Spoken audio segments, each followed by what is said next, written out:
Challenging star Darshan ಅವ್ರಿಗೆ ಕೆಂಪೇಗೌಡ 2 ಚಿತ್ರದ proposal ಬಂದಿತ್ತು. ಆದ್ರೆ ಅವರು ಸುದೀಪ್ ಅವರೇ ಈ ಚಿತ್ರಕ್ಕೆ ಫಿಟ್, ಸುದೀಪ್ಗೆ ಈ ಚಿತ್ರ ಸೂಕ್ತ, ಅವರೇ ಈ ಚಿತ್ರ ಮಾಡಬೇಕು, ಸುದೀಪ್ ಮಾಡಿದ್ರೇನೆ ಚೆನ್ನಾಗಿರುತ್ತೆ, ಅದೇ ನನ್ನ ಆಸೆ ಕೂಡ ಅಂತ ಹೇಳಿದ್ದಾರೆ.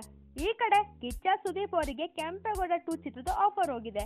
ಕೆಂಪೇಗೌಡ ಚಿತ್ರದ ನಿರ್ಮಾಣ ಮಾಡಿದ ಶಂಕರೇಗೌಡ ಅವರು ಹಾಗೆ ಅನೇಕ ನಿರ್ಮಾಪಕರೆಲ್ಲರೂ ಕೂಡ ನಾವು ಈ ಚಿತ್ರದ ನಿರ್ಮಾಣ ಮಾಡ್ತೀವಿ, ನೀವು ಡೇಟ್ ಒಂದು ಕೊಡಿ ಅಂತ ಕೇಳ್ಕೊಂಡಿದ್ದಾರೆ.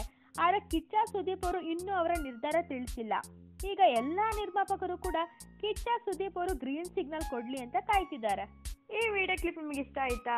ಮತ್ತೇನು ನೋಡ್ತಿದ್ದೀರಾ?